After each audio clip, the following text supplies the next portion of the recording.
tarde. Hoje a gente tem uma live entrevista com Habeeb Akande, escritor, historiador e educador sexual, responsável por escrever esse livro maravilhoso, Kunyaza, Segredos do Prazer Feminino, que é uma das minhas referências centrais de estudo sobre esse tema.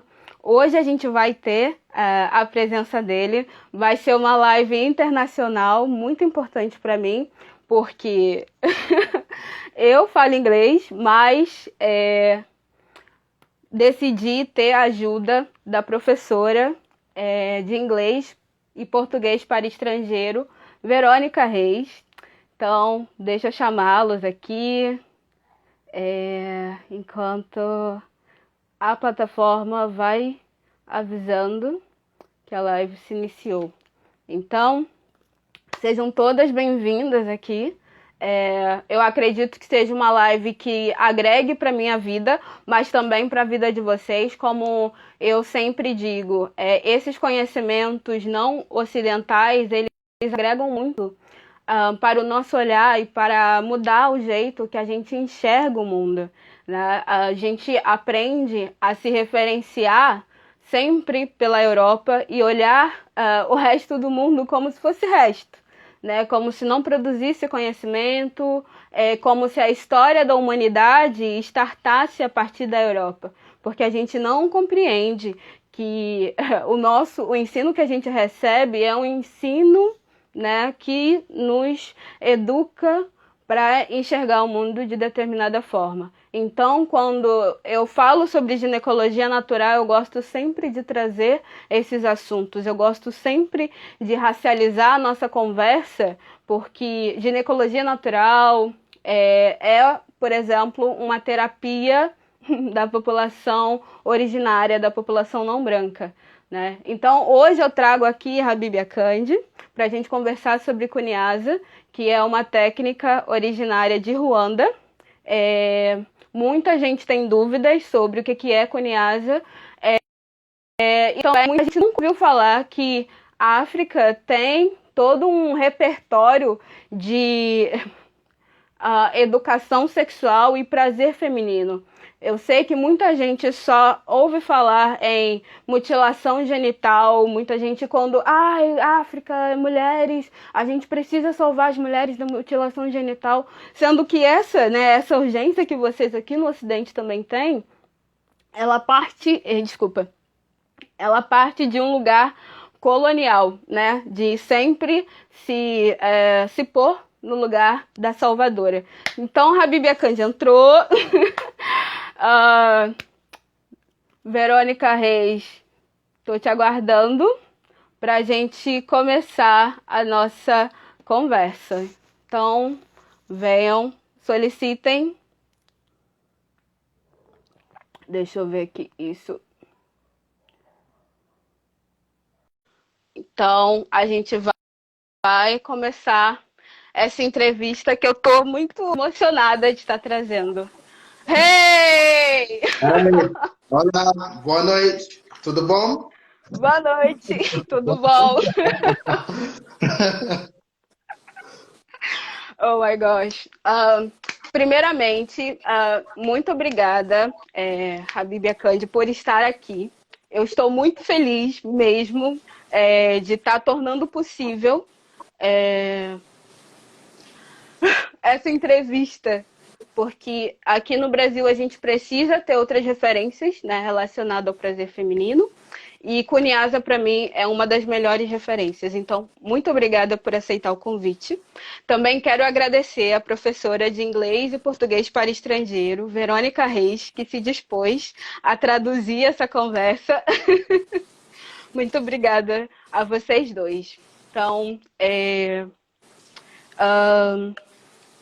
eu gostaria, novamente de apresentar Habeeb Akande, historiador, né, educador sexual e escritor de diversos livros. Um deles é o livro Kunyaza, Segredos do Prazer Feminino, que ainda temos apenas na versão em português. Amiga, traduz essa parte. Yeah. So, hi Habeeb, how are you? My name is Veronica. Can you hear me Hi, Veronica. properly? I can hear you loud and clear. How are you? Oh, okay. So I don't know if you have noticed, but she started introducing you and myself. My name is Veronica. Maria Chantal, she's starting to introduce you as she just first started. You are a British historian, and you have a Nigerian. You were born at Nigerian. You were born in England, but you are from Nigerian descendancy, right? That's correct. Okay, and now she's gonna start to continue to introduce you to the people who are watching us. All right. Okay, I don't know if you understand a little bit of Portuguese, but it would be nice if you start learning with me. I am a foreigner's teacher. I actually understand about 60 to 70%, but my speaking is terrible. So I've been to Brazil about 7 times. I've actually wrote a book about the history of Black people in Brazil. I don't know if you've come across it. It's called Illuminating the Blackness, about the Black people and Muslims in Brazil. It came out. I was working on a documentary with BBC Brazil about this book because I wanted to kind of celebrate the contribution of Black people. Oh my God! Então, pessoal, ele está dizendo que ele já esteve aqui no Brasil diversas vezes e que ele, na verdade, já fez uma pesquisa, e pelo que eu estou vendo, é uma pesquisa bem profunda sobre a população preta aqui do Brasil, o que é excelente. I'm telling people that this is excellent, that you have made a research about Black people here from our country. This is actually very important when we have a person from another Black person doing another a study about our content, because we think that Black people are all the same, but we have to do some recuts. There are people who can try to do lots of studies, several studies about how do, as Black people here in Brazil, how do we connect with the diaspora and vice versa. And it's very interesting that you have mentioned that you have made this book. Can you put it again, the cover of the book? Verônica, esse livro tem na casa 1, 2, 3, aliás. Oh Do you know about the Malays in Salvador, Bahia? Malays. So the history of the Malays in Bahia, and then them going back to Nigeria, where they established some mosques and some things that I wanted to trace the cultural connections between the Black people in Brazil as well as the Black people in Nigeria and Ghana and Sierra Leone. Because when I went to Salvador, I saw the connections between the Yoruba in Nigeria, because I'm from Yoruba in Nigeria, and the Baianos in Brazil. It's very similar. The food, Akande, the dance, the women, the dress, it's very similar. So I wanted to document that. This book came out in 2017, and I did some filming. So I'm planning to release a documentary as well, hopefully with BBC Brazil or someone. Then I was researching about Kunyaza, but it is interesting that when I spoke about history, not many people were interested. When I said I'm going to write about sex, everyone contacted me from Brazil and saying, when are you coming over? Dilemma, right? People cannot just be at have those two or many other different approaches. We have to just be focused. Oh my gosh! Just like me, I cannot be a person who dances. Translate this interview, people, please. I cannot be a scholar. I cannot be a funk dancer as well. I have to be or either one or either the other. Yeah, it's very truly. I understand your feeling. Sorry, I'll let you translate. Sorry. Yeah, então o que o Habeeb estava falando, ele mostrou o livro dele, que ele fez uma pesquisa da relação dos povos malês da Bahia e com os povos malês da Nigéria, né?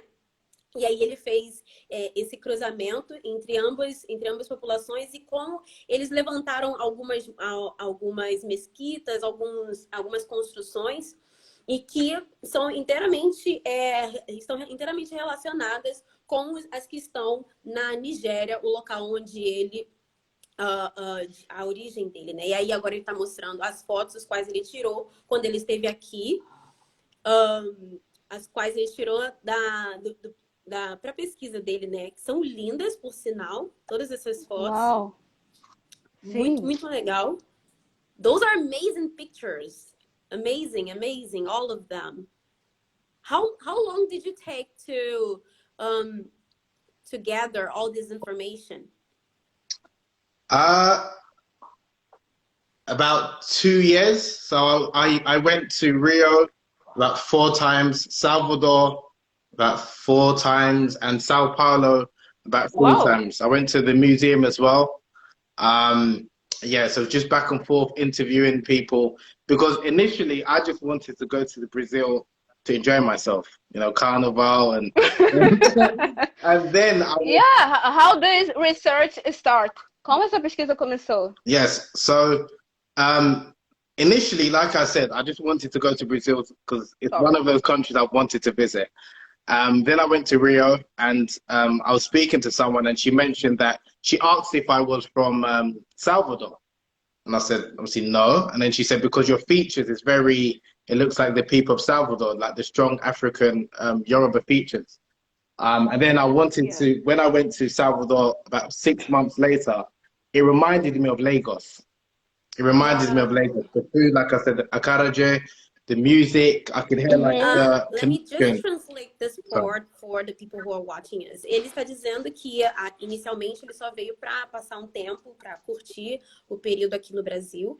E a pessoa com quem ele estava disse que estava ajudando, né, aqui no país. Primeiro ele visitou o Rio de Janeiro, depois ele foi para São Paulo. E lá ele disse que essa moça com quem ele estava tinha características fisionômicas muito particulares do povo de África, né? Mais especificamente da Nigéria.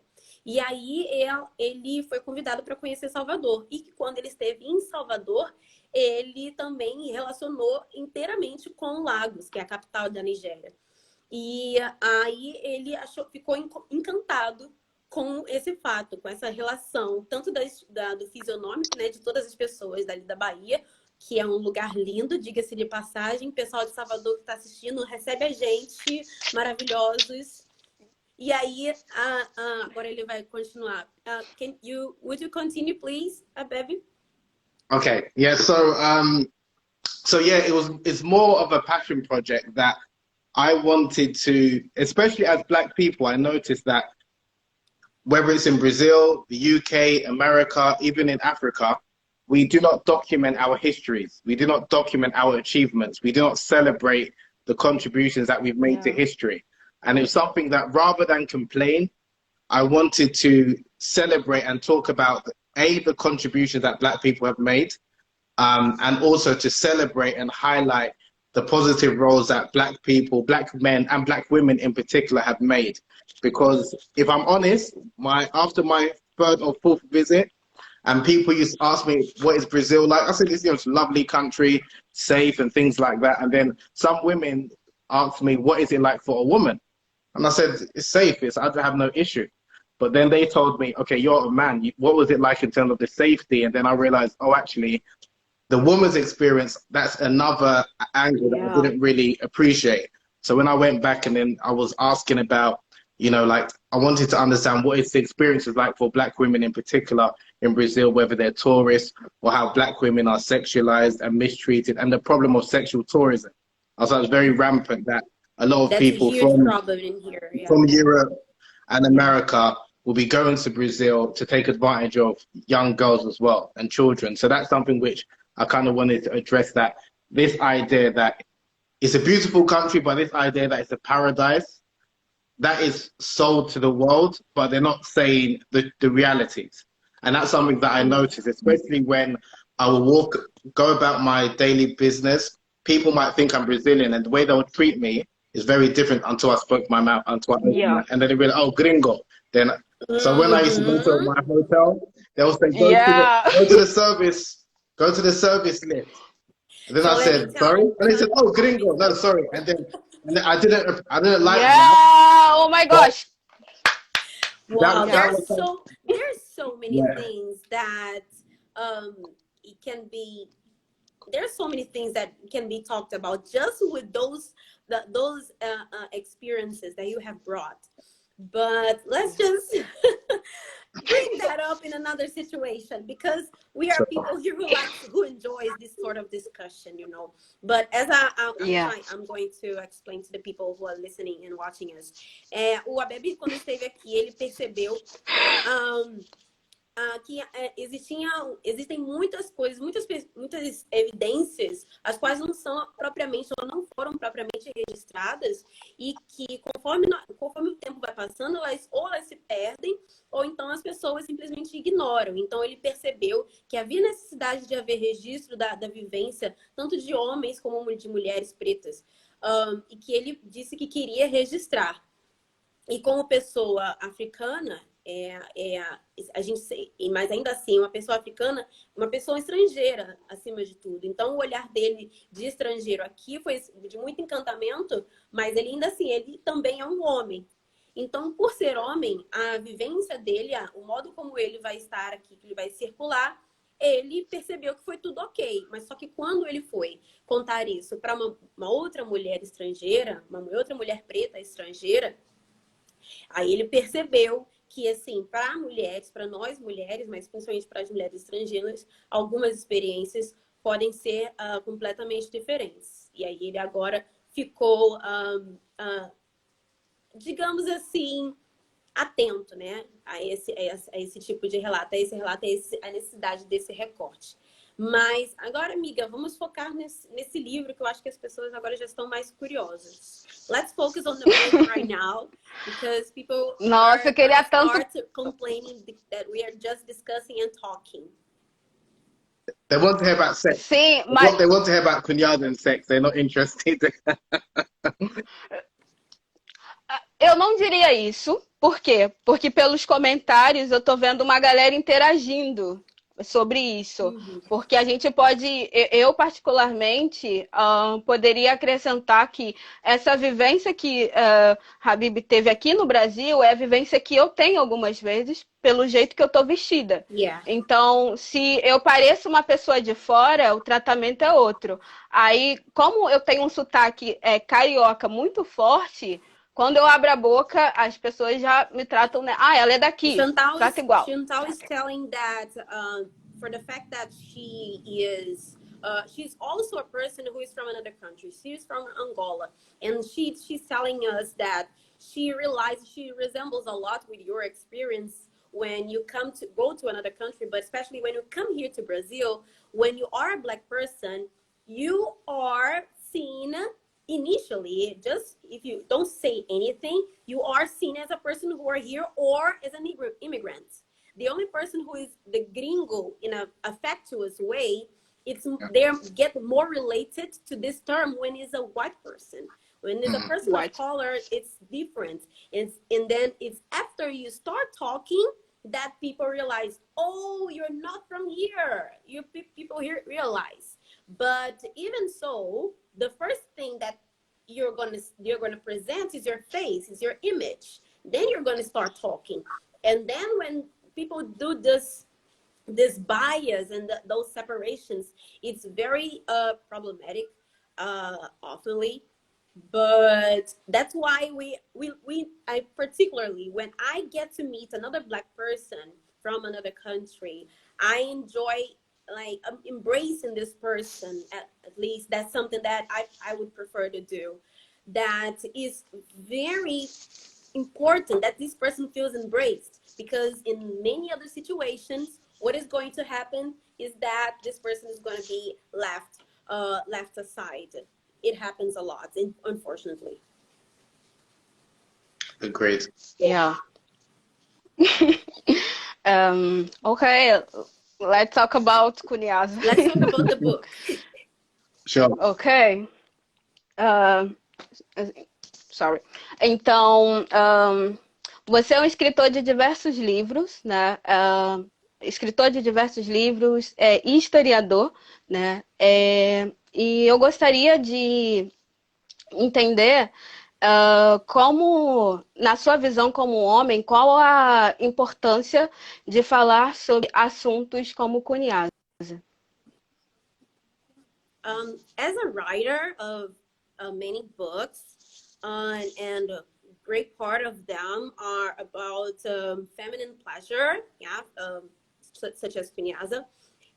But we would like to do a cut on this matter, because as a man, what is your vision on the importance on talking about this matter, on talking about female pleasure? Why is it important? Yeah, I understand. Why is it important for me? Yeah, What is your vision on the importance of talking about that?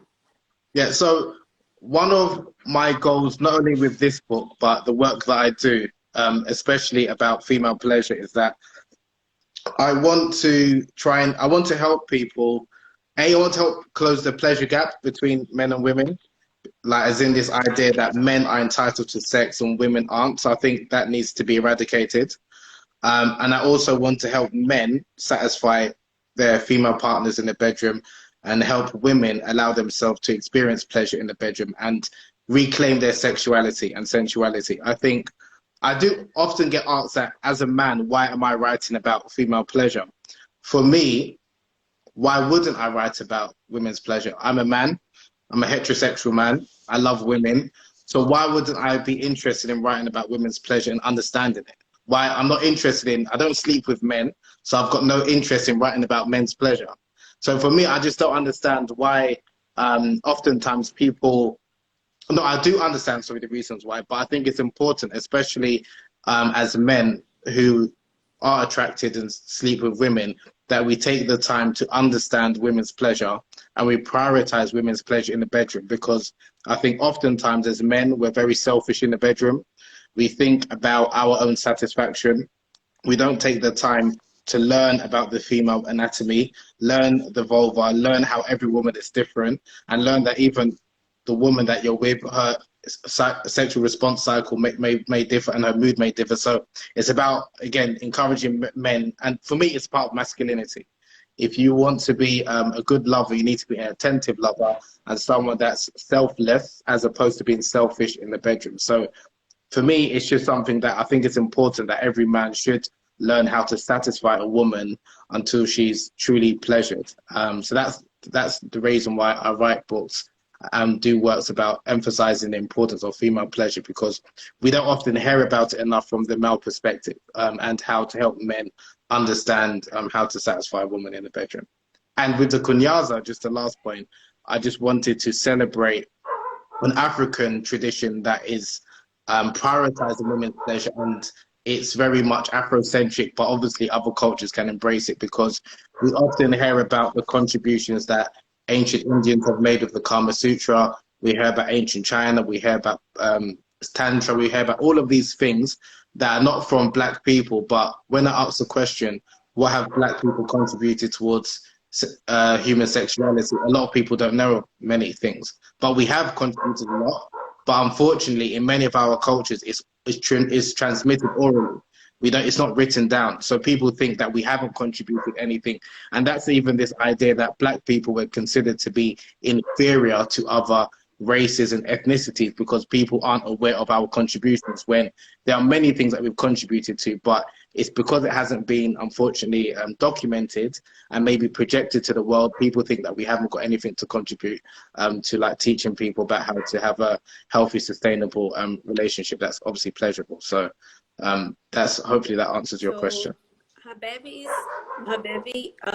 está nos dizendo de uma maneira bem assim, bacana, de verdade, que existe uma importância muito grande para que a sociedade aprenda um pouco mais sobre o prazer feminino.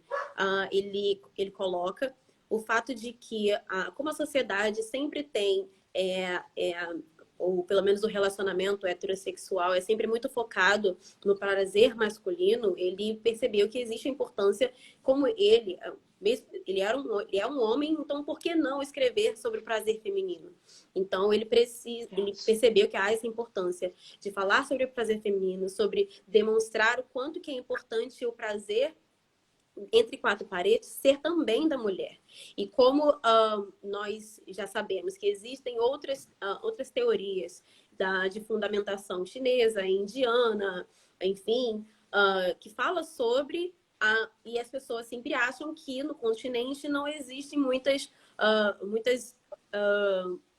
escritos sobre isso, mas que na verdade existem. Infelizmente, sempre foi muito mais de maneira oral o modo de transmitir esse conhecimento. E como existe a necessidade das pessoas quererem ter algo físico, então é sempre bom a gente apresentar que, olha, existe sim aqui, existe uma teoria, existe uma literatura que fala sobre o prazer feminino. Agora nós estamos apresentando para você, mas isso já existe há muito tempo.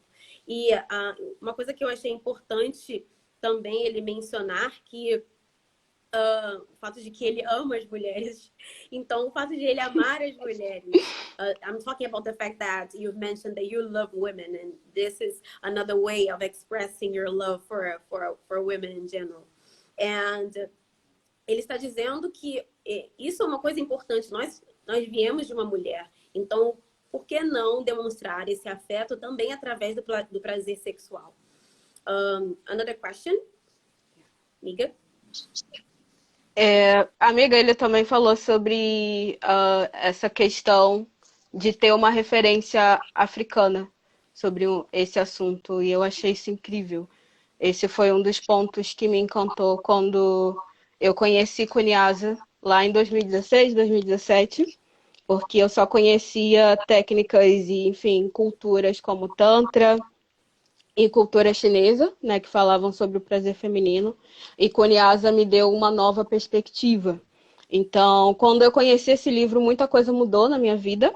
E quando eu tive contato com o trabalho de Habeeb, eu pensei que ele fosse de Ruanda, mas depois descobri que ele não é. E aí eu gostaria de saber como ele conheceu Kunyaza, Kashabali, essas técnicas que não são necessariamente nigerianas. So, Habeeb, Maria is telling that at the very beginning, she met your book by the year of 2016. And by that time, she knew other techniques, other techniques related to sexual harassment, related to pleasure, other ways of giving pleasure.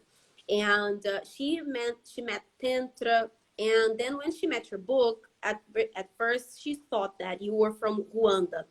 And then she continued to do her research, and then she found out they were from Nigeria.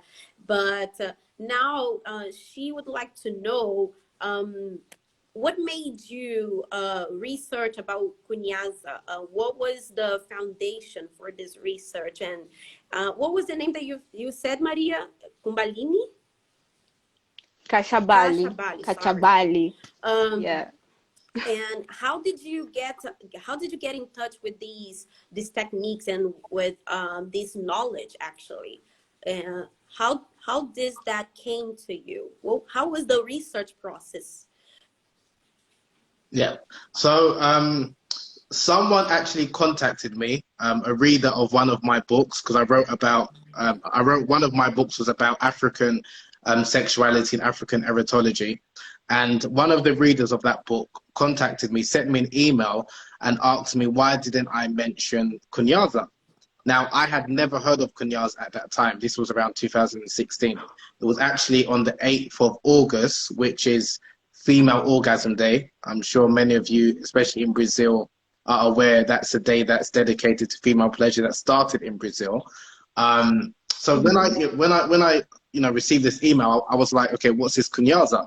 So I Googled, Kunyaza, and I came across this wonderful tradition that, celebrates women's pleasure emphasizes and prioritizes the importance of men satisfying their female partners, and it's got the reputation of helping women gush orgasms. So I was blown away because I had not heard about this until this particular reader brought it to my attention. And then I saw that there was a GoFundMe, an online crowdfunding process being undertaken, where the director of Sacred Water, he was trying to gain some funds to finish his documentary. So I reached out to him, I found his contact details, sent him a message via Facebook, and I wanted to know more about, and he's not African, he's from Belgium, he's a white Belgian man, but he was very helpful, and I wanted to understand more about not only the technique, but the culture and the tradition behind it. And Kunyaza, which is what is known in Rwanda, it's called Kachabali in Kenya and Uganda. And I've got some friends from Kenya and Uganda. So I reached out to them as well. And I said, how come you didn't tell me about this practice? And they were like, you know, it's a secret. It's something that... So I was like, why didn't you, you know, you shouldn't be sharing this knowledge, you know? So, wow. I mean, for me, even though I'm not from, you know, that part of the world, I wanted to share it because, and it works and it's very beneficial. And I've used it and I know it's very beneficial and it works. So I was thinking, why are you hiding these secrets from us? And I'm your African brother as well, you know. So, so I try not to be a greedy person. I try to find out something that is interesting or beneficial.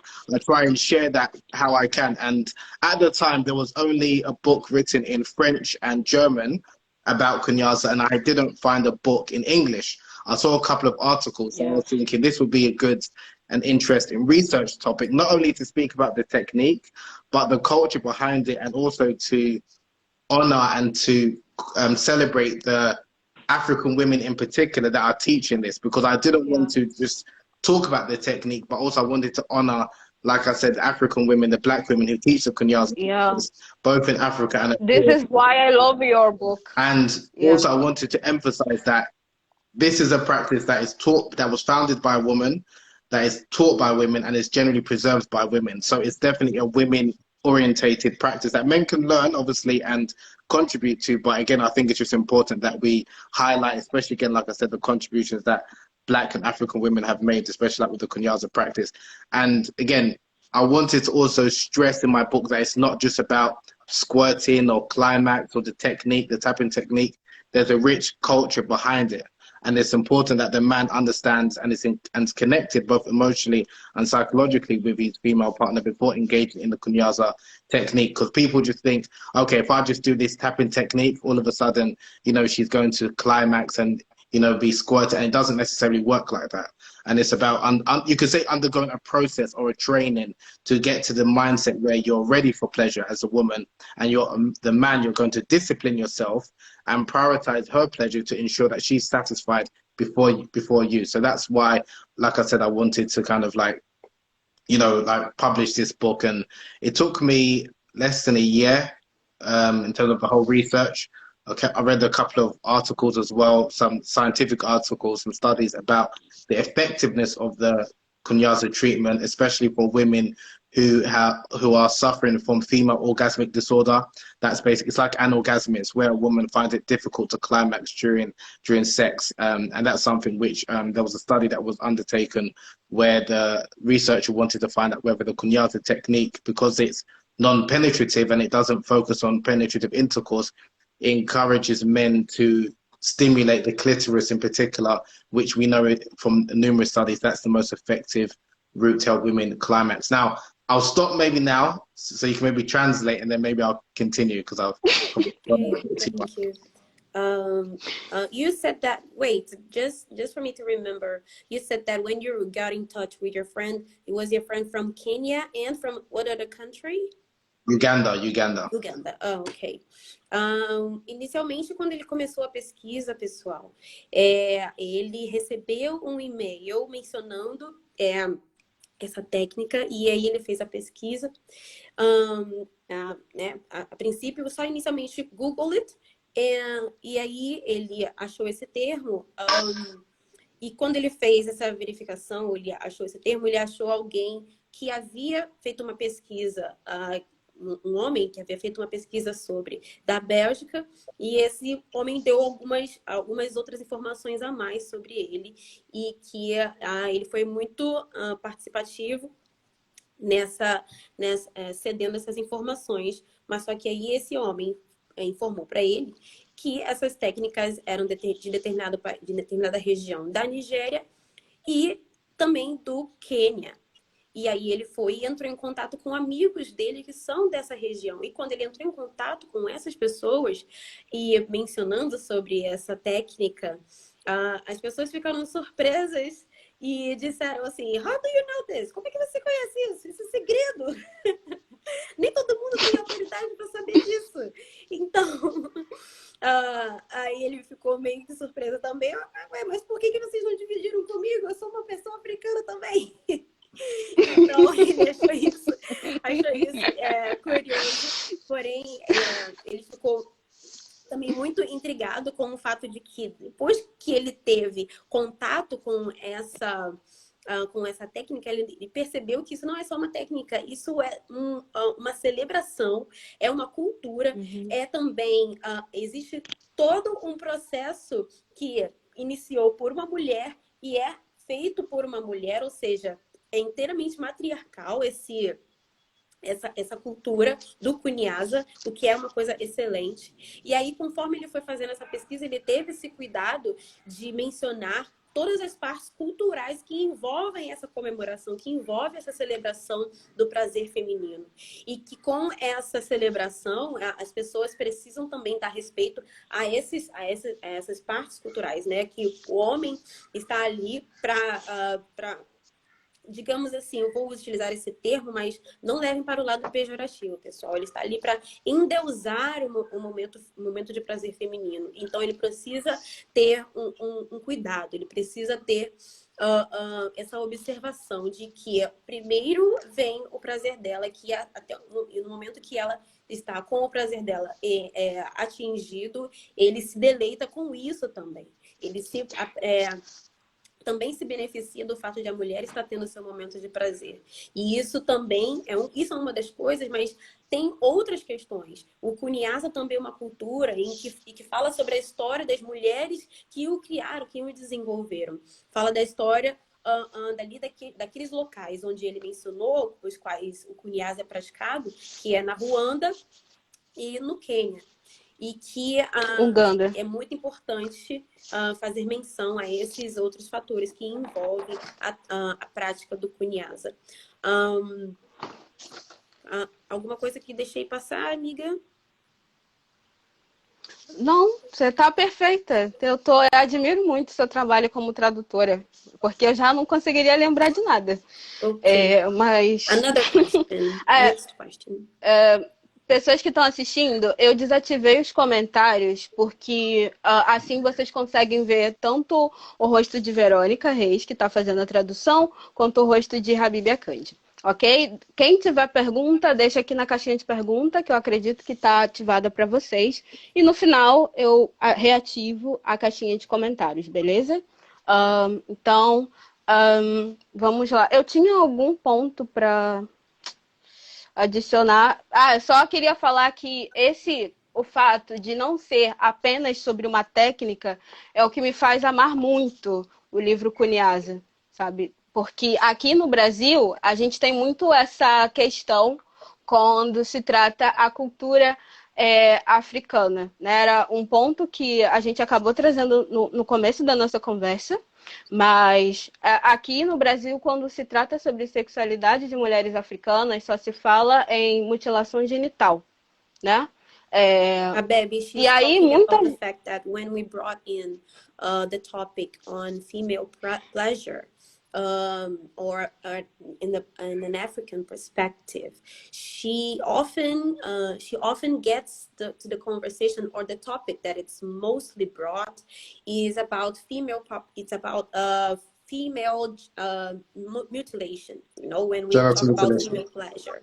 Yeah, and but people don't get to know that there are lots of branches when we talk about the black body, about the female black body, and She now, Maria Chantal, she's pretty well known here in our city, Rio de Janeiro, because she's one of the people who always, constantly do those cuts. You know, she has this ability, this great knowledge to about talking about pleasure, talking about sexuality in a more open way regarding all types of body, without shaming the other people, but doing this work, this sensible other look regarding the fact that people take for granted our pleasure as a Black person, as a Black woman. So she wants to mention that, and she has a question for you. Wait a second. Could I add to that? Yeah. Can I? Okay. Yeah. I'm glad you mentioned that, and I think it's very important, especially as Black people, and I'm using the term Black generally, whether you're in Brazil, UK, Africa, because we're all one. We're all children of Africa, and even though we may speak different languages, if we're communicating from the heart and us, we're communicating with the language of love. We all understand each other. And one of my frustrations is that many a times, like Maria has mentioned, is that when people hear and think about Africa or African sexuality or African pleasure, they think about negative or practices, which unfortunately does take place, but it doesn't represent the whole of our people. And FGM is one of those things, to the point where people believe and feel that African women, Black women, do not enjoy pleasure or are not entitled to pleasure. And this is something that a lot of Europeans in particular, they've not only colonized the Black body, but they've colonized the Black female genitalia, which not many people are aware of. So when we even think about the female anatomy, whether it's the G-spot, why do we have an anatomy named after a European man? Why is it we're calling part of this erogenous zone that is supposed to be great and celebrated, why is it named after a white European man? The fallopian tube, all of these things are named after white European men that people don't realize. So we need to decolonize our minds. Now, I still use the word G-spot and things like that because that's what people are accustomed to. But it's just something that we need to understand, that not only was we enslaved, but we've also been decolonized mentally. And the cultural imperialism which takes place is very subtle, to the point where people are surprised that, wow, in Africa, you've got this pleasure positive technique, you know, as if we all, you know, just abuse our women. And that's something that we need to fight back and challenge. Because like I said, and, if you don't mind, I can quickly show you something. So, and especially for women, I'm not an advocate for FGM. I don't agree with it. I think it should be stopped, and I support people who are trying to put an end to the practice. But it's important that even women who have been cut, women who have undergone FGM, that they are told that they are also entitled to pleasure and they can still experience pleasure. Because this idea that if a woman has been cut, that she won't be able to experience an orgasm, that's a lie. That's a lie, because there are many women who have been cut for different reasons that are able to experience pleasure. But when it's done to an African or brown or Black woman, it's FGM. If a white European woman or white woman in America or South America undergoes genetic cosmetic surgery to make her, you know, her private parts look more attractive and beautiful, with the labiaplasty surgery, it's called cosmetic surgery. If an African person does something similar, it's FGM. So even the language, we have to be very careful understanding what's the difference between mutilation and female genital cosmetic surgery. Sorry, I just needed to clarify, because again, even the terms, we use these terms and not understanding the difference. So I just wanted to quickly show you a couple of models. So this is kind of like what is kind of considered to be a normal or standard like vulva. So you can see the lips are not symmetrical, which is fine, because this idea that the vulva is supposed to be perfect looking like what you see in porn, that's not correct. And when people talk about the clitoris, it's important that people understand that the clitoris is not just this round nub. Most of the clitoris sits behind. So this is what the clitoris looks like. So even if a woman has been cut. Maria, my friend, she is the person who always focuses. She always points out that. Please, Yeah. Maria, talk now. Yes. So even Guys, no, you need translate sorry. the first block. Yeah. Yes. Inicialmente, pessoal, Yes. o que ele trouxe quando a gente fez a pergunta sobre mutilação genital, ele apontou isso como uma coisa muito relevante, porque quando a gente, primeiro que, né, essa questão da mutilação, quando a gente olha para a perspectiva ocidental sobre esse termo, as pessoas colocam o termo como se fosse uma cirurgia, como se fosse uma correção, ou seja, como uma coisa estética, e quando em relação a esse mesmo procedimento na África, é uma mutilação, ou seja, sempre para o lado pejorativo, quando é um elemento, quando a gente coloca essa visão africana, quando a gente é o mesmo procedimento, você está fazendo uma mutilação, mas em uma região é dito de um jeito, como se fosse um procedimento estético, e nessa outra região é dito de um outro jeito, como do jeito que é uma coisa violenta, uma agressão à vulva. E uma coisa que ele pontuou que a gente precisa fazer é fazer a descolonização dos termos, que é a gente pegar esses termos e realmente dar um nome só. E não só atribuir ao elemento pejorativo só porque é feito, a mesma coisa é feita em ambos os lugares, mas só é pejorativo em um lugar. E isso é uma coisa que ele pontuou de uma maneira muito excelente para a gente também desfazer essas concepções em relação às coisas que são feitas. Porque isso, não somente isso, mas existem as coisas que acontecem também nos países ocidentais e que acontecem na África. Coisas boas acontecem na África. Coisas boas em relação ao estudo da sexualidade acontecem no continente africano, acontecem em vários países do continente africano. E que é preciso que nós tiremos da nossa mente essa ideia de que lá é o foco das situações negativas, como a mutilação genital. Lá acontecem também muitos outros aperfeiçoamentos, como o Kunyaza é um desses exemplos. Qual é o nome que você havia falado antes, amiga? Kachabali. Isso também é de origem africana, e que ele está tentando dizer para a gente que é necessário que a gente faça essa descolonização dos termos, e que a gente precisa, agora focando nesses últimos itens que a gente está falando agora, em relação ao modo como a vulva é. A vulva, não somente os lábios, tem N formatos, e ele estava mostrando pra gente um dos muitos aspectos as quais a vulva pode ter. E que ela não é focada só na parte da frente, só na parte do clitóris. Aquilo ali é só a ponta do iceberg para a parte maior, que é uma estrutura ergonômica muito excelente, muito bonita, por sinal, e que ali se concentram muitos nervos. É uma coisa que você pode explicar melhor, não é, amiga? E um outro ponto que a Habeeb trouxe que ainda que tenha acontecido essa cirurgia, né, esse corpo ele não deixa de ser orgástico, sabe? Você ainda tem potencial para enfim, o orgasmo ainda é possível, porque, enfim, o orgasmo está para além do clitóris, está para além da vulva.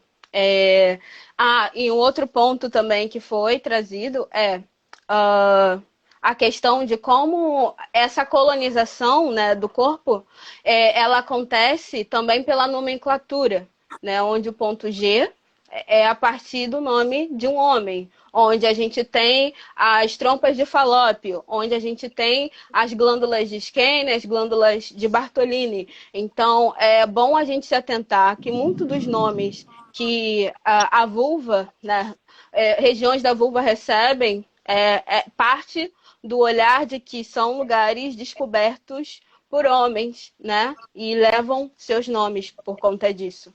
Então, a colonização ela é séria. Pode continuar, Habeeb. You may proceed, Habeeb. Yeah. Okay. You were talking. Yeah, so I was just saying that it's important that we, even as adults, it's not just children, understand the anatomy, the female anatomy, both men and women alike. So I just wanted to show the example, for example, so this is what I don't want to say normal, but just say a woman's genitalia may look like that hasn't been cut, that hasn't undergone FGM. So you can see the labia minor, both of the lips are there. Now, a woman who has undergone FGM, where her lips are sewn and closed, again, I'm not agreeing with this practice, but I'm just explaining that the woman's clitoris is not completely removed. So although the clitoral gland, you can't see it, and that's been removed, most of the clitoris, if not, is still in place. And this can be stimulated indirectly. So if a man is like, for example, stimulating here, or even the woman herself, she can still feel some sensation as well.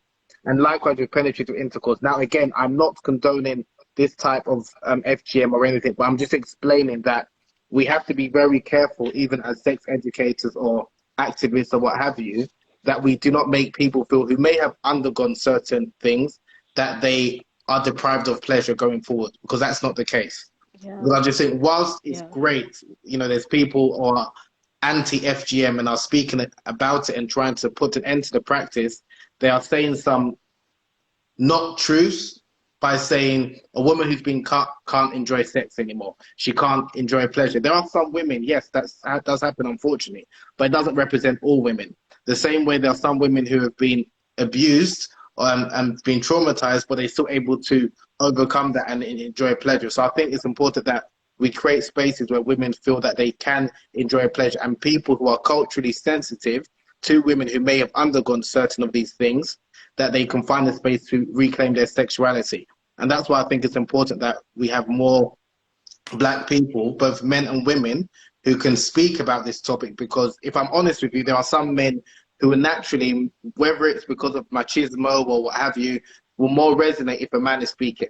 And there's some women as well who are more likely to resonate or listen if another woman's speaking. That's why it's important that we have, you know, men that's trying to do this work, and obviously women as well, like yourself, that's trying to do this work, because there is a lot of work to be done. But with my work, I try to look at the positives and celebrate, like I said, a lot of the things that we've done, rather than just talk about the oppression and the colonization, which unfortunately we're still subjected to. But I don't want to focus or prioritize the white gaze or the European gaze on us, when we have a lot to contribute, but many people aren't aware of it. So that's kind of what I wanted to say.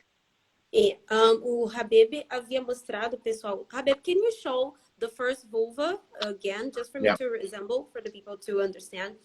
Essa vulva que ele está mostrando é uma vulva, uma das muitos aspectos de uma vulva sem nenhum tipo de procedimento estético realizado, né? Com os lábios e aí o resto do clitóris, né? Que é essa parte de trás aí que ele está mostrando, né? O resto da extensão do clitóris, de como ele é. E que esse é um aspecto de uma vulva, de uma das muitas vulvas comuns, sem nenhum tipo de procedimento estético ou de qualquer tipo de alteração.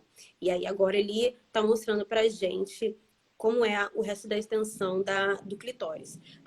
Now, Habeeb, can you show me the other one, the other vulva? Essa é a vulva, pessoal, que ele mostra, a qual já havia passado pelo procedimento de mutilação ou de diminuição dos lábios. E aí as pessoas têm a tendência a achar que esse tipo de vulva, ou pessoas que sofreram algum tipo de mutilação, não tem como sofrer, não tem como receber nenhum tipo de sofrer orgasmo, né? De ter um orgasmo, de ser estimulada sexualmente, quando na verdade tudo continua ali. A questão é que só está um pouco mais fechado, está um pouco mais... O espaço está um pouco reduzido, porque muitas pessoas não gostam da aparência da vulva. Mas o clitóris continua intacto, o que significa que o prazer ainda pode ser alcançado da mesma maneira. Basta que você tenha atenção, tenha cuidado e faça com que esse procedimento seja igualmente cuidadoso e prazeroso para ambos. E uma outra coisa a qual o Habeeb mencionou é que é importante que nós tenhamos esse olhar sobre o corpo, para que nós façamos assim, como é que a gente pode dizer, amiga? Quando a gente vai tanto uma vulva quanto outra são vulvas. Então, esse respeito Sim. tem que haver. Alguma outra pergunta, amiga? É de não... eu diria que não fazer com que pessoas que passaram por esse tipo de cirurgia se sintam menos capazes, né, de experienciar o prazer. Porque é isso que acontece geralmente quando a gente fala de pessoas que passaram por esse tipo de procedimento. Como se, nunca mais vai experienciar o prazer. E eu lembro que a Habeeb falou uma coisa, que assim como pessoas que passaram, que é possível, sim, pessoas que passaram por esse tipo de cirurgia experienciar o prazer, é tão possível que pessoas que sofreram abuso sexual também experienciarem. Ou não experienciarem. Então, a cirurgia não é tão definidora disso. Nossa, Habeeb, thanks so much to show us the two kind of vulva. And then this is like the one that they show on the images. Just wanted to. That's so beautiful. Why I wanted to show this is a vulva puppet. So cute. It's very cute and beautiful, and it shows. You can see the clitoral hood here, and then you've got the clitoris or clitoral glands, and then it just shows, like, if, for example, if you wanted to demonstrate. But one thing I wanted to emphasize is that there's a lot of women who are uncomfortable with their genitalia because the idea that it's supposed to look so-called perfect, and that's a problem. Like, where it's symmetrical, when no woman's or very few women's genitalia actually looks like this. Ele está mostrando pra And gente, that's why I wanted to show, pessoal, like, uma vulva de pelúcia, para que quando alguém estiver querendo demonstrar e dar exemplo de o que deve fazer, como deve tocar, pode sempre ilustrar dessa maneira. E que é muito importante que a gente pontue, ele está querendo enfatizar também, é que é importante que você respeite a vulva do modo como ela é. Nenhuma vulva foi feita para ter uma medida, aparência, aspecto padronizado. Todas elas precisam ser individuais, porque são corpos completamente individuais. E é isso que ele está querendo enfatizar para a gente. Que não existe um padrão de vulva, existe somente vulvas. E todas elas podem ter um formato completamente diferente, com lábios maiores, lábios menores, enfim, todas elas não é para só ficar focando nas vulvas rosadinhas, perfeitinhas, que a indústria pornô tenta vender pra gente. Por favor, né, gente? Exato. 2021. E um adendo que eu faço aqui é que o lábio, eu chamo sempre de lábio externo, lábio interno, né? Eles não precisam ser simétricos, né? Ter o mesmo tamanho, e não é sempre que o lábio interno vai ser menor que o lábio externo. Por isso que eu não acho correto a gente fazer a manutenção desse termo que é até usado em vários livros de anatomia, de chamar de lábio maior e lábio menor.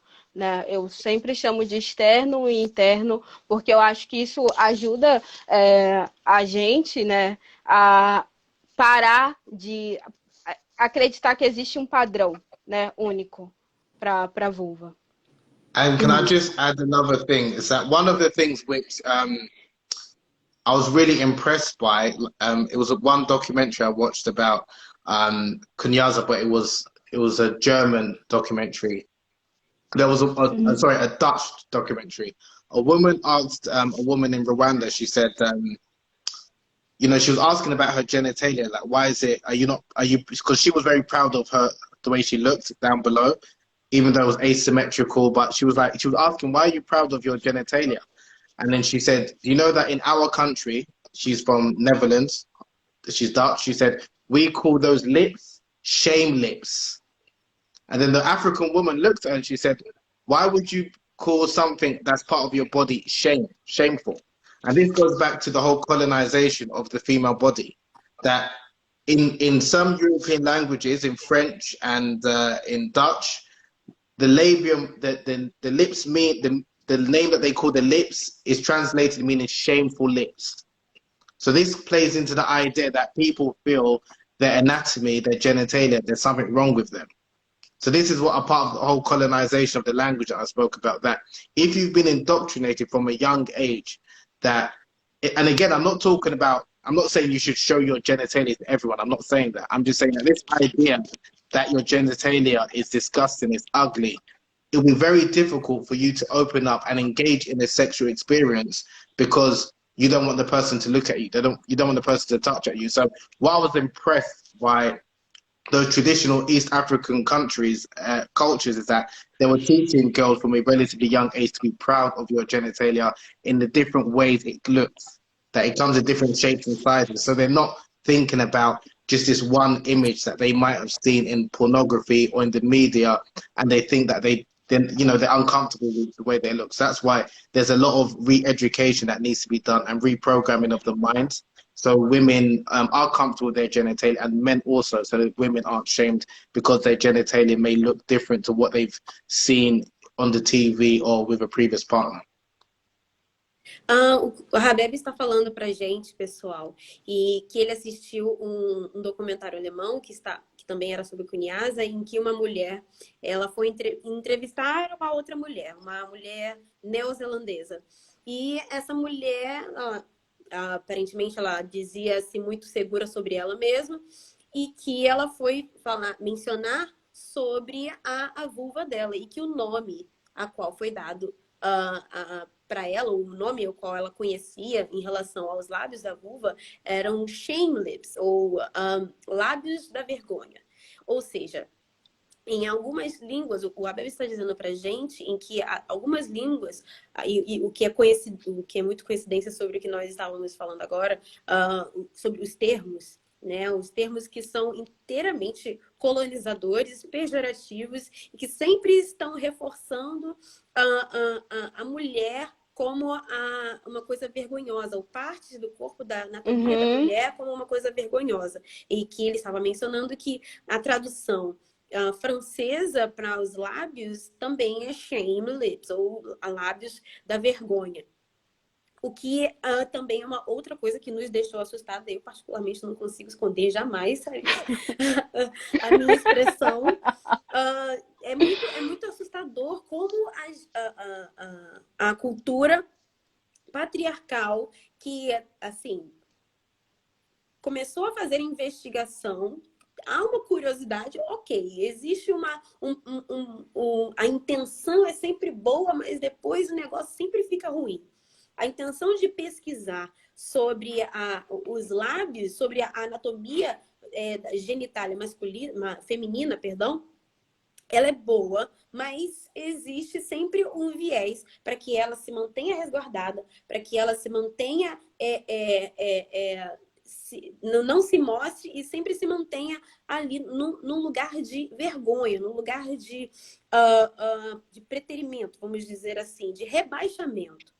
Yes. E aí o Habeeb está dizendo para a gente que ele quer enfatizar que é necessário que também a gente faça essa desconstrução, porque as pessoas as crianças agora podem ter contato, provavelmente terão contato com esse tipo de educação que envergonha ou que faz com que essas meninas sejam levadas a terem vergonha do próprio aspecto da própria genitália.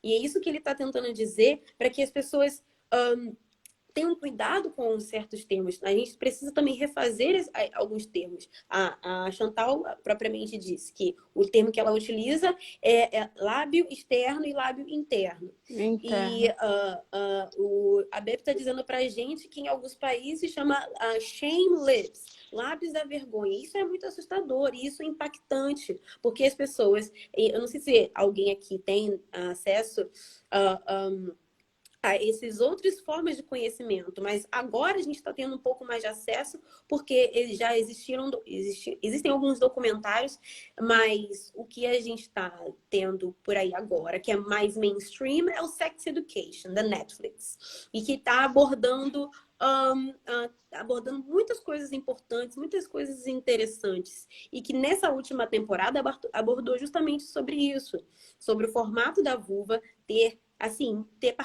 é particular de cada um. E tem N formatos, N aspectos, N cores, N tipos. E que é muito importante que a gente traga essas informações de uma maneira que não seja vergonhosa para para a mulher, porque é uma coisa que ela não tem controle sobre, tal como nós, pessoas pretas, não temos controle sobre. Então, a gente tem que abordar isso de uma maneira, o que ele está querendo enfatizar para a gente é que é importante que nós tragamos isso para a geração mais nova, que não não é ideal. O ideal não é que você tenha vergonha do formato da sua vulva, do formato do seu corpo de maneira geral, mas como a gente está aqui falando especificamente dessa parte, é importante que você não tenha vergonha dessa parte da sua genitália. Ela tem esse formato e é o formato que ela vai ter. E não vai ter o outro, é o seu. Yes. Ok. Até mesmo em português, por mais que a gente esteja ouvindo, né? Essa questão de em alguma língua europeia tem a tradução de lábios da vergonha ou lábios vergonhosos, mas até mesmo em português e até no latim, né? A gente sempre vai trazer essa conotação ou de vergonha ou de propriedade, né? Do falo. Não à toa a vagina, a tradução é essa, né? De bainha, é um lugar para guardar alguma coisa e enfim, o que é para ser guardado é o pênis em si. Veronica, traduz só essa parte enquanto eu me acho aqui nas perguntas. So Maria is trying to mention. She mentioned about the fact that there are these many translations, and she's mentioning the fact that the translation for vagina in Latin is to keep, to protect. By saying that, let's say that to protect or to keep, and in most cases in our mindset, I believe the item to be kept is the penis or the male yes. organ. And she's going to bring to you another question, but now I have a question myself for you. After you did your research and you launched your book, you first launched your book, you first released your book in the UK and in Nigeria. How was the reception of your book in the African countries? Okay, so the book was released. Translate your question. Let me just translate your question. Eu tô perguntando para ele, pessoal, como ele fez essa pesquisa e depois ele lançou o livro. Provavelmente ele lançou em inglês, né? Então ele lançou na Inglaterra, mas ele também provavelmente deve ter lançado na Nigéria. E eu perguntei como foi a recepção do livro na Nigéria, no país africano. And so you can answer now, Habeeb, please. Yeah, so the book was officially released in November 2018 in the UK, and I did a couple of events. One was filmed by the BBC, and they made a documentary about Kunyaza as well, called The Orgasm Gap, which is on YouTube and the BBC website, which is doing really well. It's got over 12 million viewers. And then because with one of my books, I went to Brazil. I went to Nigeria and launched it. I've not actually been able to go back to Nigeria since Kunyaza was released to do an official book event. But the reception has been phenomenal in Nigeria, South Africa. I do get a bit of sales in Kenya as well and Rwanda. And I'm trying, hopefully, when this C words, I don't want to mention it, finishes, hopefully I might be able to do some events in some of those countries. But it's doing very well in Nigeria in particular. In a couple of bookshops it's sold out. I'm getting a lot of orders and people asking me, like I said, to go and attend. And I think one of the things which I'm somewhat, it's like what I mentioned in the beginning. My first book was about, like race and the contributions of people and Nigerians. I didn't get no invite to go to Nigeria. And I spent a lot of money. That's the thing. So I'm very pleased, don't get me wrong. I'm very pleased that Kunyaza is doing very well. And it's, like a bestseller and everything. But I'm somewhat disappointed that my Brazil book was about the Nigerians as well in Brazil and the influence and the impact. It wasn't as well received, and I spent a lot of money. I spent a lot of money with the research, the images, the pictures. You've seen it. And I didn't get no invite. No one from Nigeria, or very few people, was contacting me about it. Even though, and I'll bring it again. Sorry, I'm a bit. This was a very important book for me. So even with this person, right? For anyone that's from Nigeria, you could see even by the tribe, what tribe he's from. He's Yoruba. So again, when I published this book in 2017, no contacts from Nigeria, but Kunyaza, a lot of people are just, asking. I've done a number of IG lives. So yes, in terms of the response has been phenomenal, both for men and women. And like I said, it's been very well received. I've been invited to Nigeria, South Africa, and Kenya as well to do some events, hopefully if I can. So. Ele disse, pessoal, ele disse que o livro foi muito, muito, muito bem recepcionado. Tanto primeiro ele lançou em novembro de 2018 na Inglaterra, e ele teve o lançamento e também houve uma gravação pela BBC, o qual se tornou depois um documentário. Ele depois vai colocar o link pra gente de novo. Vai mencionar o link pra gente de novo. E depois ele fez o lançamento na Nigéria, o qual ele disse que também teve um grande sucesso, tanto pelo público masculino como feminino. E nos outros países que ele teve também muito sucesso, que ele mencionou, foi Quênia, África do Sul e ele disse Ruanda, certo? E ele ficou muito feliz, ele ficou muito alegre com isso, mas o outro livro, o qual ele teve uma paixão muito maior, o qual ele foi esse primeiro, que ele mencionou, o livro de história em relação à conexão Brasil-África, esse livro aí. Esse foi um livro que ele queria muito que tivesse mais recepção, mas infelizmente não teve esse tipo de resposta. Pelo contrário, foi até bem assim, calmo, né? Bem serena a recepção dele, o que é ruim. Porque, assim, a gente gosta muito de livros que fazem essas correlações, principalmente com alguém que tem uma conexão mais direta. Mas ele disse pra gente que esse outro livro de história não teve tanto sucesso. Mas o Kunyaza, sim, teve bastante sucesso em vários países da África. Ok. Eu gostaria de trazer alguns dados para nossa... Enfim, para ficar registrado aqui na entrevista. Peraí.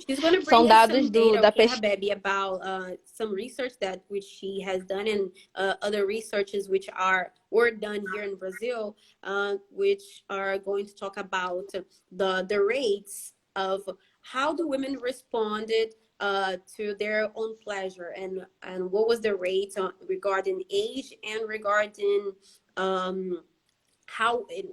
from which was the stimulation, and she's gonna talk to us about those data from the research. É da pesquisa Prazer, realizada em 2018, que entrevistou 1.370 mulheres, né, com idade entre 18 anos e 60. Então, a pesquisa pergunta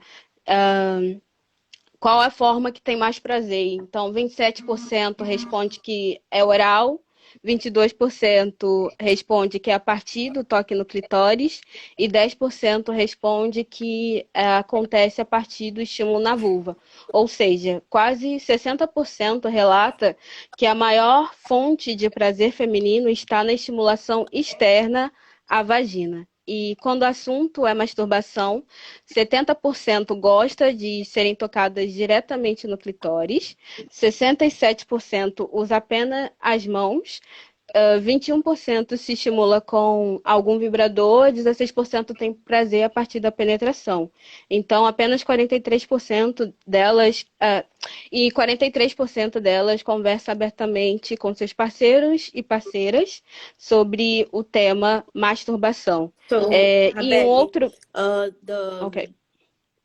The research that Maria is bringing to us and the data, it said that it has interviewed 1,370 women around many regions from Brazil, and with ages between 18 and 60, and with the majority of them between 21 and 40 years of age. And between inside this data, 76% of this public is heterosexual, 87% says that it's monogamic, and there is an average of 30 to 33% of those people being single. And these data says that 27% reaches pleasure or has the arousement through oral sex, 27%, 22% arousement by touching the clitoris, and only 10% with the vulvar stimulation, which says that 60%, it often says that 60% says that the female pleasure, it's mostly focused on the external part of the vagina. And it's also saying that when it comes to masturbation, 70% of them touching directly in the clitoris. There is no in between. There's no pre-work. 67% uses their hands. 21% of them stimulates themselves with a vibrator, with a dildo, and 16% has pleasure with penetration, which I think that this average is very low. It could be even lower. And only 43% of them talk openly with their partners about the issue, about their pleasure. And another data says that there is an inequality when it comes to female and male pleasure. The research asked it, with what frequency do men and women have orgasm? So it's saying that only that 74%. Oh my God, I haven't seen this data before. Yes, girl. 74% have orgasm through masturbation, and 36% have orgasm with sexual intercourse, and with this being heterosexual,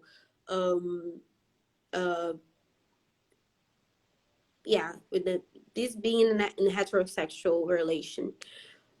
Wow, these are very impressive data.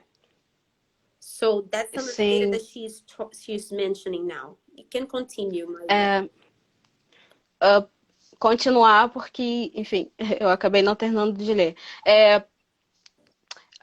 Um outro dado deixa clara a desigualdade do prazer feminino e masculino. A pesquisa perguntou sobre a frequência de orgasmo durante a masturbação e também durante o sexo. Então, 74% tem orgasmos ao se masturbar, porém 36% tem orgasmos frequentes nas relações sexuais. Lembrando que 76% das entrevistadas são hétero.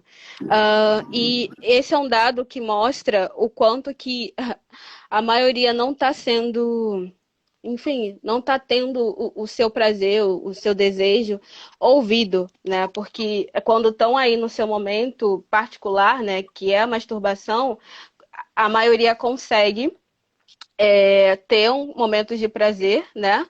E quando se trata de um momento com o outro, enfim, é um número muito baixo, muito baixo.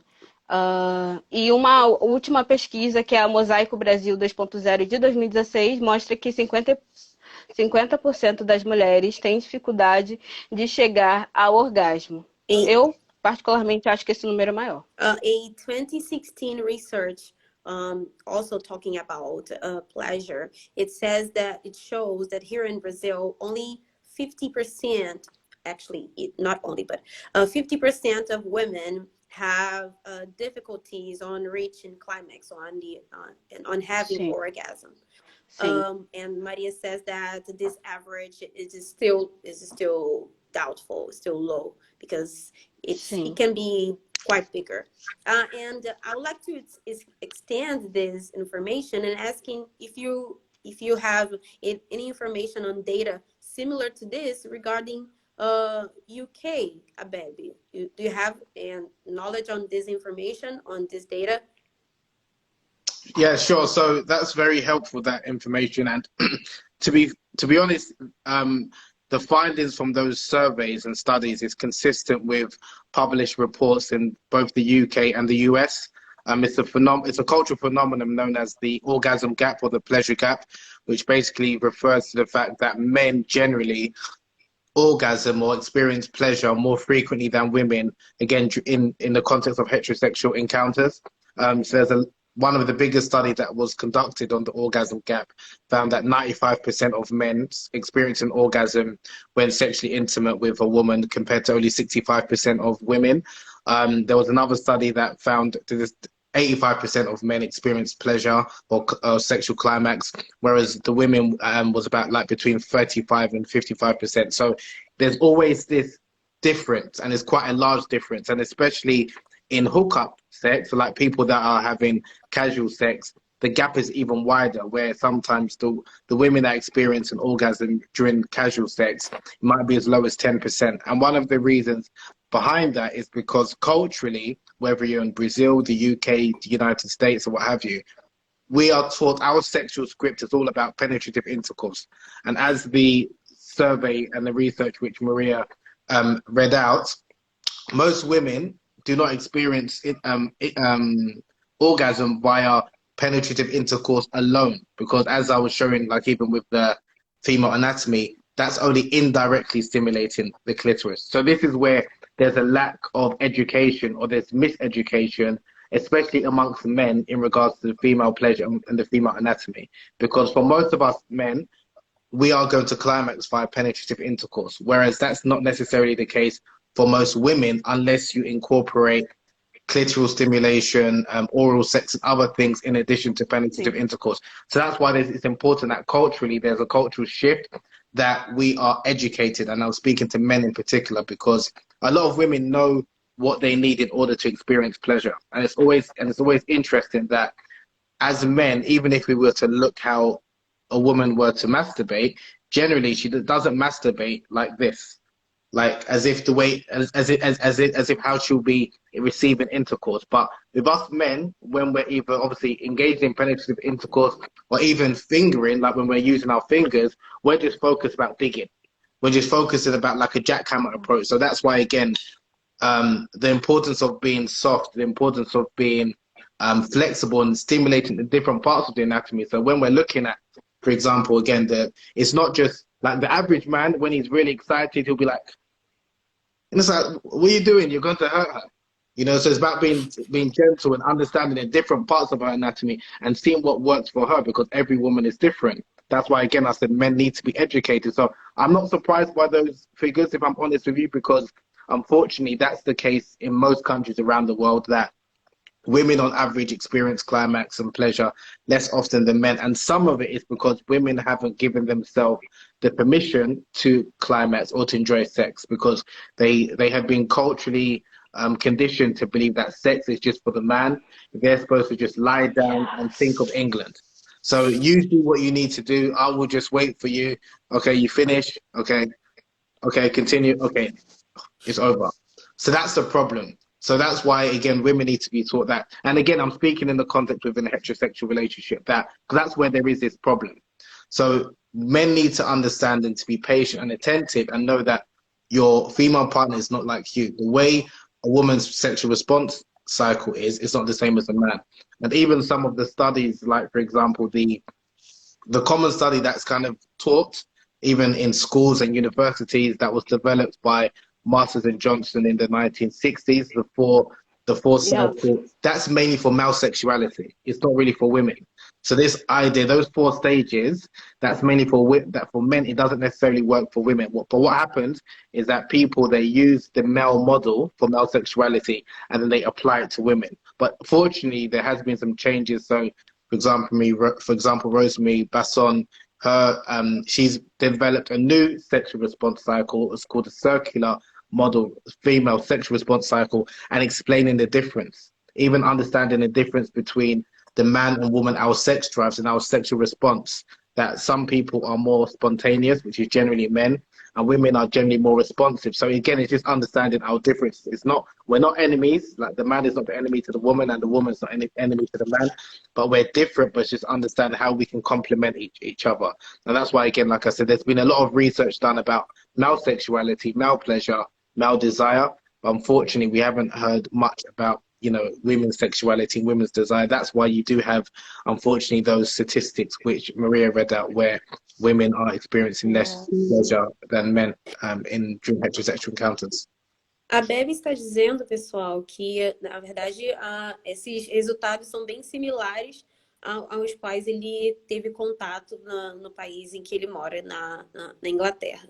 Ele mencionou que quando ele fez quando ele teve contato com uma pesquisa que mostrava que 50% das mulheres nunca havia não atingia o orgasmo completamente.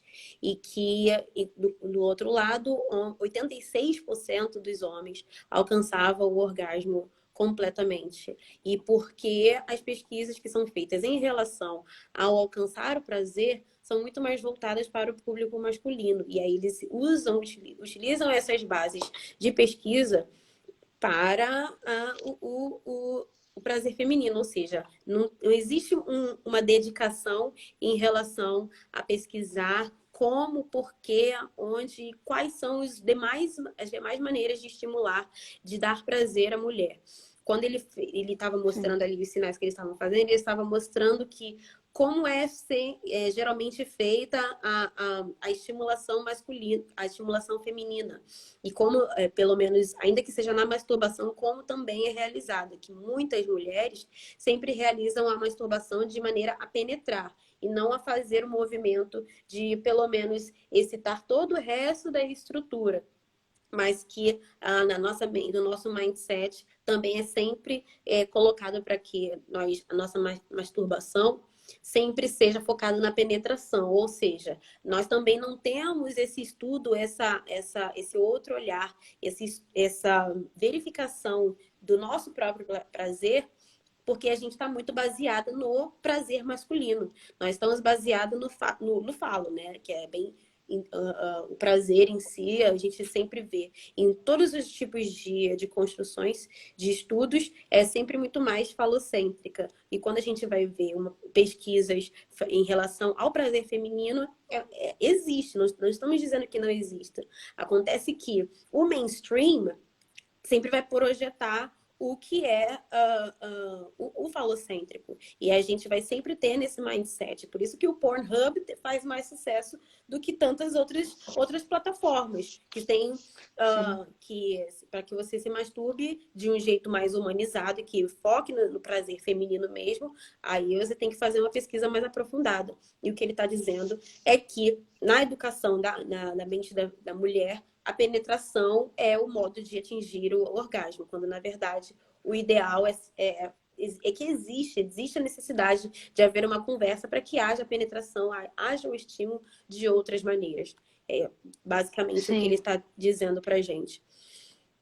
E aí entra numa das últimas perguntas, porque a gente já tá aí 1h30 de live. Então... Oh, I'm sorry. I'm sorry if we're taking your time to your Sunday, Habeeb. It's just that this is a unique opportunity, so we have to take advantage of you. No worries. Ok. Eu fico pensando em inglês. Vamos lá. Eu queria... Isso que a gente pontuou se encaixa muito com uma pergunta que eu queria fazer, que já foi meio que respondida, mas eu queria saber se a Habeeb tem algo a mais a acrescentar. Tipo, o quanto que a pornografia tem afetado os nossos relacionamentos, né? A forma que a gente enxerga o sexo, na visão dele, como educador sexual e historiador. Maria wants you to give your approach. We have mentioned this at some point, but we want you to get deep on this question as a final question, I believe. And she would like you to answer about the fact that the impact on pornography and relationship, and not just relationship, but the sexual intercourse in general. What do you think about that? The widespread type of porn that are out there. How do you think it affects us and our relationship, a heterosexual or homosexual relationship? How do you think it affects? Yeah, I think porn, and there are a number of studies that have supported this, the fact that porn, there's a lot of harmful and detrimental effects that porn can have on the brain, and even our attitudes towards whether it's the opposite sex, and even not only psychological but physical problems.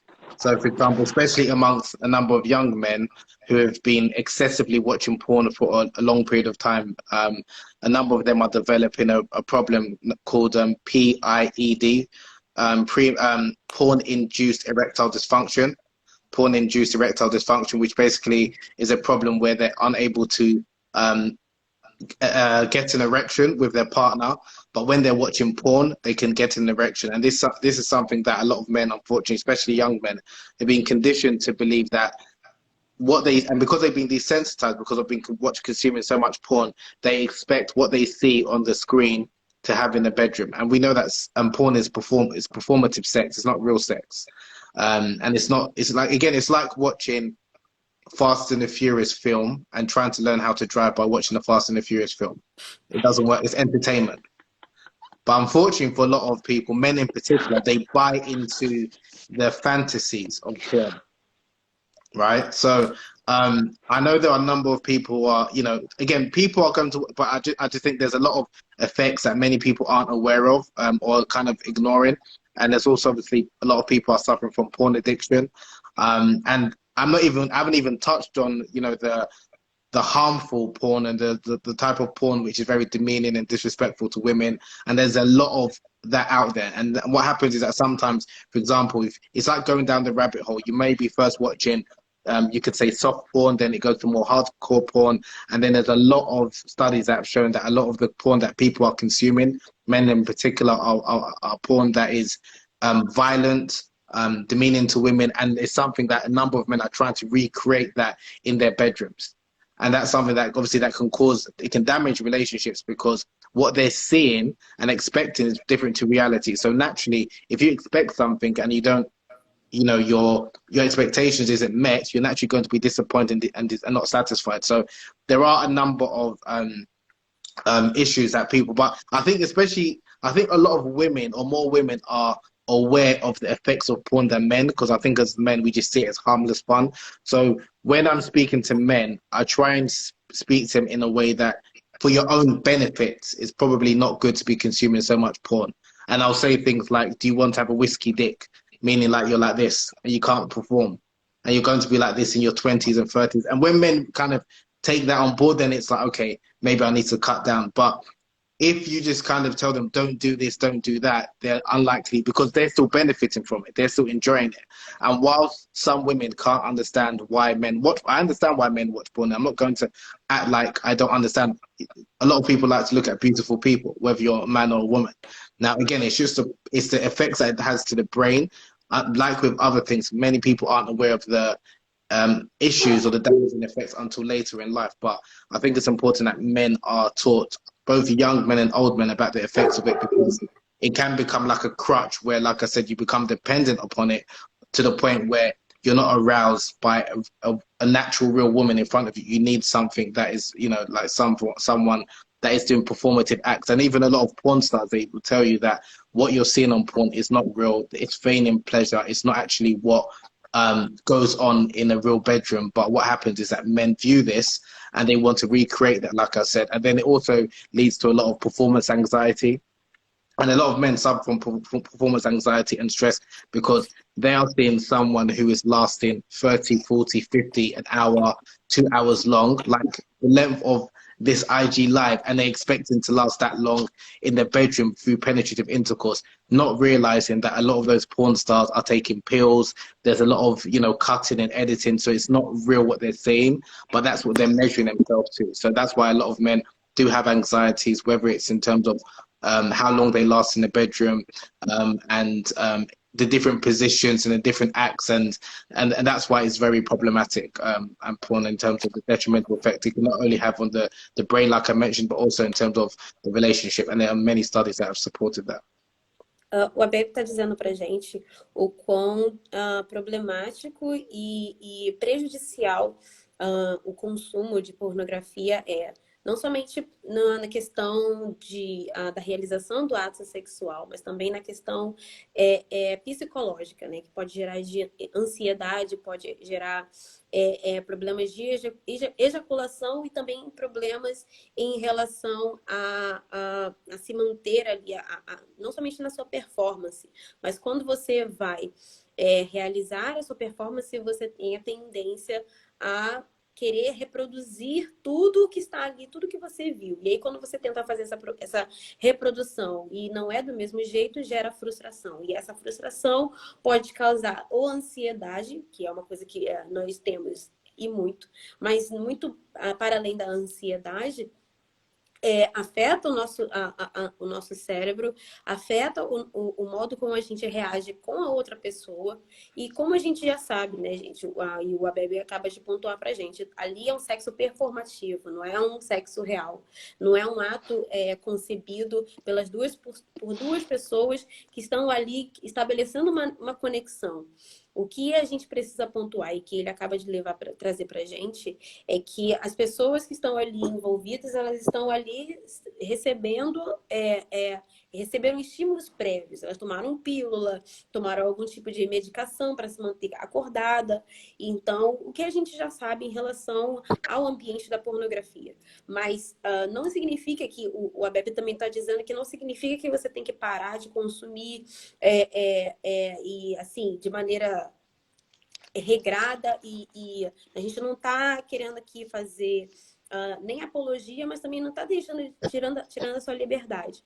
A gente está querendo dizer que o que está acontecendo ali, muitas vezes, não é o que vai acontecer quando você tiver uma relação com o seu parceiro ou sua parceira. E que o Habeeb também mencionou para a gente, é que quando você vai e dá acesso a esse conteúdo, a pornografia, existe muita violência, existem muitas situações de agressividade, a qual você vai querer reproduzir e causa muitos mais problemas para você e para a pessoa que está com você, com quem você está dividindo aquele momento de intimidade. O que Exatamente. A gente está querendo trazer também aqui em relação a essa pergunta é que o ideal é que você coloque no seu relacionamento maneiras saudáveis de você enxergar o seu parceiro. É isso. Questions, Maria? Quando é que Kunyaza será traduzido para português? Maria is asking, when does the book will be translated to Portuguese, Brazilian Portuguese? Not just Portuguese. Yeah. Well, hopefully soon. I was actually speaking to someone who, a Brazilian, who was is in a process of trying to of translating it. So it's just that I've just given him permission to translate the book, but I have not been as involved in the process because it can be quite. But hopefully, whenever he can publish it and release it, if it's not this year, maybe early next year, or maybe. Again, I think it's important that there are other people that's contributing. So I'm putting it to you, Maria. I think maybe you should try and write a book and publish your own about Kunyaza and other. You could talk about Kizomba as well. I think it's important because, again, and that's part of my work. It's not about me. It's about celebrating different Black people, especially Black women, and the contribution that we're making, and it's showing people that we can do things because there is insights I have, there's insights that Maria has, there's insights I'm sure that you have, Veronica, that you could also do. And I think it's important that if you're seeing someone that, you know, that you can relate to, that should hopefully inspire you to be like, I can do the same. And that's maybe the message that I would like to take, that it's not, I didn't develop Kunyaza. So it's not that I've got ownership. And I think it's important that, you know, there's a market for it. So I'll put it out to you, Maria and Veronica. Maybe you should write the book and publish your book about Kunyaza, because you can also talk about other things. O que ele está dizendo, pessoal, é que o livro vai ser lançado aqui em português. Ele espera que seja recentemente, mais brevemente possível, mas como ele não tem ele está tendo contato com algumas pessoas as quais podem fazer essa ponte, mas como antes ele também tem que fazer a conexão com as pessoas, ele não é autor definitivo do elemento Kunyaza, né? Ele tem que parar e verificar com as pessoas as quais deram margem para ele fazer essa pesquisa e liberar o acesso para esse outro país. E ele também está dizendo para a gente, está meio que fazendo uma proposta para que nós façamos, diretamente está meio que propondo para que nós façamos parte desse processo. Eu não tenho autoridade para isso, gente. Eu sou uma professora de inglês e de português para estrangeiros. Eu não sou editora, não sou escritora. Eu muito mal escrevo artigos e as minhas, enfim, coisas acadêmicas. Mas isso aí eu não domino. Tem que ser uma pessoa que é efetivamente capacitada para isso, que possa fazer a verificação. Porque, como é uma coisa assim, como ele acabou de mencionar, é um olhar de uma pessoa africana sobre um outro elemento africano, um outro saber de África. E que para trazer para a gente precisa que essa pessoa também tenha esse respeito, tenha essa conexão. Não é que nós não tenhamos, é porque eu acredito particularmente que há necessidade de que seja uma pessoa inteiramente capacitada. Como o pessoal da editora Malê, o pessoal da editora Nandayala, que pode também fazer esse trabalho, que seria importante se eles estiverem aí, se alguém aí da live tiver contato com essas pessoas. Editoras! Façam essa ponte, por favor, porque é uma pessoa, é um homem tentando trazer mais conhecimento para a gente, e a tradução realmente é um problema, sabe? Para chegar aqui. A tradução de muitos livros, né? Como todo mundo sabe, muitos livros demoraram muito para chegar aqui no Brasil. O livro da Grada Quilomba é um exemplo disso. Os livros da Angela Davis são um exemplo disso. Os livros da Maya Angelou são um exemplo disso. Nossa! Da Bell Hooks são um exemplo disso. Da Toni Morrison são um exemplo disso. Então, as pessoas que pegam, elas têm que ter esse olhar de que, assim, vai dar um acesso a um conhecimento de pessoas pretas para outras pessoas pretas. Então, você tem que ter esse olhar e também tem que ter aqui também tem que ser visionário. Tem que ter aqui, olha só, vai chegar aqui, vamos lá, vamos distribuir. A gente faz essa conexão. O Habeeb também está dizendo para a gente, e disse, né, até então eu só estou reportando, pessoal, disse que é importante que haja essas vozes, né, que haja pessoas que vão vão ter esse falar sobre os elementos que são de África, sendo uma pessoa africana. Então, por isso que é importante a existência da Maria, é importante a existência do Habeeb, para fazer esses recortes sobre esses assuntos, tanto no livro de história, porque ele é um historiador, mas também em relação à questão da sexualidade, que a Maria sempre aborda para a gente. E é isso que ele também está dizendo que é importante, que as pessoas que estão aqui, que estão fazendo, que estão falando, haja também esse recorte partindo de pessoas pretas africanas. Yes.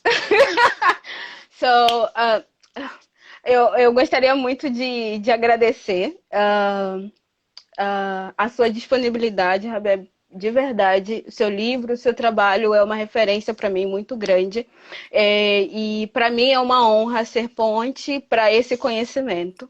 Quando vier ao Rio, por favor, fala comigo, que vai ser muito interessante te mostrar outras partes do Rio e também de Niterói e São Gonçalo, que são municípios onde eu circulo. Enfim. Maria is just now we are wrapping it up, and Maria is really, really glad. Me too. We're glad to have you, and she's telling that she hopes that when everything settles down around the world, you would come here to Rio de Janeiro, but especially where she lives, because I live at Rio de Janeiro city, but Maria lives in Niterói. And Niterói is another place where the Black community is very large, and she is totally giving you this invitation for you to come here whenever things settle down, for you to be received by her. She's going to give you a small tour around Niterói, São Gonçalo, okay? Yes. I would love that. I would love that. I'm planning for things to die down, because I'm definitely planning to come back to Brazil. Hopefully, if not the end of this year, early next year, hopefully when they allow us to travel. So I definitely would like to take Maria up on that offer and see you both. So thank you again for the offer. Ok, so, muito obrigada, Verônica, também pela tradução. Você well foi done, maravilhosa, Veronica. amiga. Well done. Great job. Thank you. Thank you. Yeah, you did. Ok. So, muito obrigada a todos que assistiram até aqui. Foram 1h e 45 minutos de entrevista. Muito conteúdo. Reassista essa live, porque tá, assim, bem deliciosa. Peço perdão Um beijo para pessoal vocês. que Boa noite. teve algum problema ali na tradução. Peço perdão, porque a tradução simultânea pode ser bastante complicada, pessoal. Então, por isso que não dá para traduzir literalmente. Quando é uma fala um pouco mais extensa, a gente vai e resume, até para que seja palatável para todo mundo, tá? Mas se houve algum desencontro nos termos, perdoe essa pretinha, por favor. Seu trabalho foi maravilhoso, gente. Thank you so beijo, much, boa Habeeb. noite para vocês. Thank you for inviting me. Thank you so much. Boa noite. Bye. Boa noite. Boa noite. Bye.